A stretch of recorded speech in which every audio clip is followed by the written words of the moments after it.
Hey, my name is Yasse. I am a hairdresser and a trans woman. I recently took my 5th trip to our neighboring city of Borås, which seems to be full of queers. I've previously gone there to film Taylor, Lee, Simona, and Snar. And now I'm here to meet up with Yasse, who invited me to her studio where she works as a hairdresser. Yasse will speak Swedish, but there are English subtitles down here if you need them. Jag heter Jasmin. Jag är 22 år och bor lite utanför Borås. Jag är frisör och har varit det sedan 2019. Jag är transkvinna. Mina pronomen är hon, henne. It has never been an issue for her being trans. Jag har väl alltid varit så som jag är. Så det har ju inte varit så konstigt för min del. Jag har alltid varit den jag är. Och de gångerna jag har kommit ut kan jag inte direkt säga att jag har liksom kommit ut på det sättet. Utan oftast har jag bara varit mig själv, och skulle någon fråga så men så är det nog. Ja, du kan ha det. Och det är en sån här typisk fråga när man kommer ut till sina föräldrar, att det har inte jag riktigt gjort. Jag har varit mig själv och börjat uttrycka mig så som jag känner mig bekväm. Och sen så har mina föräldrar satt mig ner och vi måste bara fråga hur känner du liksom pronomen? Ska vi säga hon, henne istället? Eller vad känner du bekväm med? Så att jag har inte tagit något steg för att komma ut. Utan för mig har det bara varit normalt att vara sig själv. Her parents seems like amazing parents. Min familj har varit superstöttande. Absolut, i början så var det lite det här att de kanske inte förstod riktigt lika mycket. Men det har ju inte resulterat i något mer än konstiga frågor eller att de inte har förstått riktigt. Men när jag har fått förklara för dem och de har fått lite tid på sig att förstå, då har de liksom lärt sig med tiden.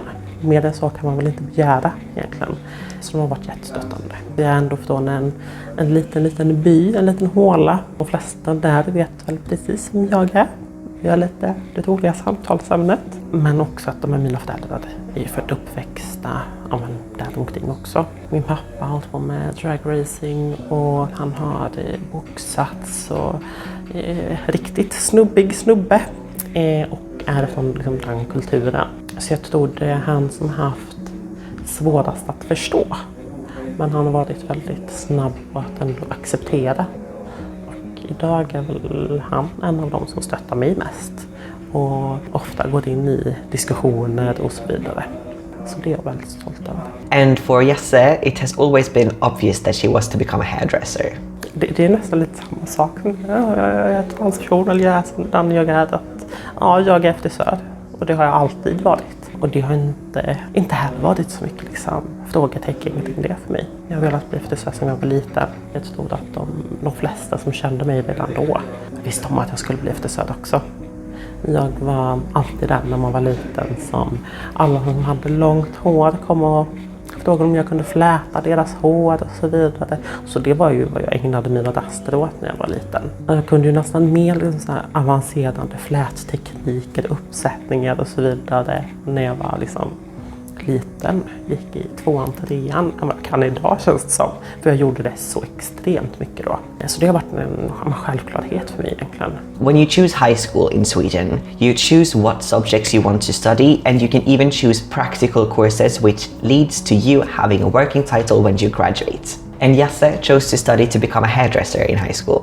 Sen så började jag på gymnasiet. Då hade jag väl det ganska kämpigt. Men jag hade väldigt bra lärare som stöttade mig väldigt mycket. Så jag hade väl precis att jag fick godkänt i de flesta ämnena. Medan frisörämnena hade jag AI. Ja, men det var väl min räddning att jag hade mina frisörämnen. För det var det jag tyckte var roligt. And then she started working. Sen började jag på en annan salong här i stan och trivdes. Men det var en salong som kanske var mer normativ på många sätt. Det var väldigt mycket folieslingor och det var väldigt mycket klippa toppar och det var väldigt enformigt. Och det tyckte jag var ganska tråkigt. Och det var alltid samma kunder. Alla såg likadana ut. Då kände jag lite för att min kreativitet dog. Då mådde jag nästan lite dåligt när jag jobbade där på grund av att det var väldigt tråkigt. Medan nu då, när jag har börjat på detta stället, en gammal tatuering och piercing studio ifrån grunden. Jag tror att de började så var det nästan som ett litet skämt att om en kan frisörer stå och ta hål i öronen med pistoler så ja, då kan väl vi klippa. Men så blev det. Så nu är vi 3 frisörer här idag. Och det som är det bästa egentligen är att det är så brett med kunder. Det är allt mellan himmel och jord. Det kan vara Agda 85 som kommer in och ska permanenta håret. Och det kan vara någon ung punkare som ska färga tuppkammen i regnbågens färger. Så det kan vara allt. Och det älskar jag. Det är det bästa. And she has a lot of customers who are also in the LGBTQIA+ community. Idag så skulle jag nog säga att hälften av mina fasta kunder är liksom hbtq-personer också. Och det är någonting som har gett mig väldigt mycket. För frisöryrket, oavsett hur kul det är, så tröttnar man på det till slut också. Det blir inte jättekul efter flera år. Och då måste man ha någonting i yrket som gör att man vill fortsätta. Och att få ha hbtq-personer eller normöverskridande överlag, ta de kunderna, ger mig väldigt mycket. Att kunna ge dem en trygg plats. Att kunna komma och känna sig bekväma. För det är nog någonting man inte ofta gör hos frisören. Ofta sätter man sig där och man har sin kappa på sig och känner sig lite ful ofta. Det är de värsta platserna att sitta på, tycker jag själv också. Och att få känna sig bekväm då, det tycker jag är sjukt viktigt. Så det har gett mig mycket att kunna ge det till kunderna. Men också för min egen del. Att jag får ha kunder och människor som om jag kan dela erfarenheter med. Som jag kan känna igen mig. Det ger mig väldigt mycket. Something that transgender people often think about when they reach the stage in their transition when they pass, when people read them as their correct gender, is whether or not to be open about being trans. Jag har ändå haft väldigt tur att jag passerar så bra som jag gör. Jag kommer inte ihåg senast någon ifrågasatte eller liksom använde fel pronomen eller någonting. Och det är ganska många transpersoner som kanske väljer att inte gå ut med det speciellt mycket på grund av att de passerar så mycket och så bra. Vilket gör att de inte behöver gå ut med och liksom hävda sig. Och det är någonting som jag har gjort delvis också. Men som jag nu då, jag känner mig så pass bekväm med den jag är. Att jag vill kunna hjälpa andra som kanske inte är lika privilegierade som jag. Och att få ge en bekväm plats till de kunderna. Då känner jag att då hjälper jag till på något sätt. Så det ger mig jättemycket. And when it comes to transgender rights, there are things that upsets Jasse. Jag är en person, jag är ofta jag är väldigt glad, men jag är också väldigt arg. Jag har känt mycket om till exempel det här med transvården. Det är väl det som jag tycker är liksom jobbigast nu. Som jag är mest upprörd över. Jag själv har passerat den. Så jag kan bara känna mig glad över det. Jag känner en väldigt stor sorg över alla de människorna som är fast i transvården. Till exempel som på Lundströmsmottagningen som jag gick på en gång i tiden. Att de inte har läkare där. The Swedish trans healthcare is really bad at the moment, especially because of the crazy long waiting times. You have to wait at least 2 years to even get a first meeting, and then after that it's many years before you can get access to care. But luckily for Jasse, she got through the system before the lines got so long. Sen blev jag klar med utredningen. Sen så väntade jag nog i 1,5 år på att få träffa en läkare för att skicka till rättsliga rådet. Och att se 1,5 år nu, det känns nästan så här, men det är bara 1,5 år, det är ju ingenting. Jämfört med om vad så många andra människor har behövt vänta. Och det känns galet. Det känns så galet att det är såna tider. För jag vet bara hur 1,5 år kändes. Det var en evighet. Så det är någonting som vi måste ta upp. And she's also upset about the discussion that is going on about transgender people in the media. Vi måste göra transpersoner till människor igen och individer. Just nu som vi har varit länge så är vi bara objekt.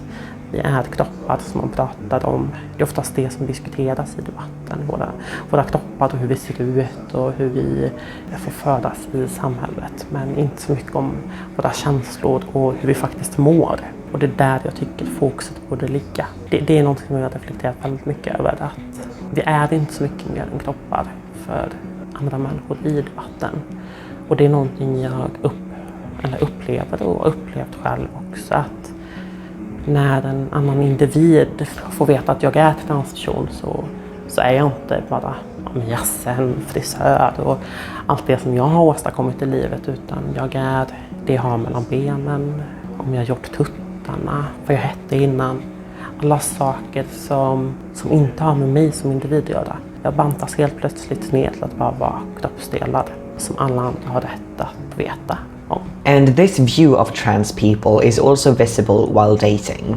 Jag brukar beskriva lite som att vara transkvinna i datingvärlden. Det är lite som att vara den raderade poddhistoriken eller den ångesten efter någon man har lagt en sats i en smutsig handduk och kastat den under sängen.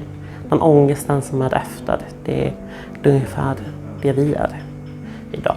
Man ser att, vad var det? Var det 2022 hade sökningarna på transpersoner på poddsidor ökat med 75%. Och att se det samtidigt som man ser hur det faktiskt blir värre för transpersoner, det är väldigt jobbigt. Att vi ser att vi får vara kropparna. Vi får vara det man runkar åt, vi får vara det man fantiserar om. Men vi får inte gå utanför det mörka rummet. Det är där vår plats här idag. To sum up by getting back to Yasse the hairdresser, I asked her for her vision about how the hairdressing world could be more welcoming and open to queer people. Mina förhoppningar är ju att det ska finnas en större acceptans. Men också att att folk ska bli bättre på att lyssna på sina kunder och tillgodosätta deras behov. Det är väldigt ofta man ser att om man bara jämför med att klippa topparna. Jag vill bara klippa 1 centimeter, men sen så klipper de 10 ändå. Bara för att det behövs. Och absolut så kan det kan behövas. Men för att det är det kunden ville. Eller kunden vill ha en väldigt maskulin frisyr. Men ändå så gör man den ganska feminin med lite rundad nacke. Vilket gör att det känns lite tantigt helt plötsligt. Det är nog någonting många upplever. Och att frisörvärlden inte ska vara så normativ. Att få frisörer att göra mer av allt. Och inte hålla sig till det som är innanför normerna egentligen.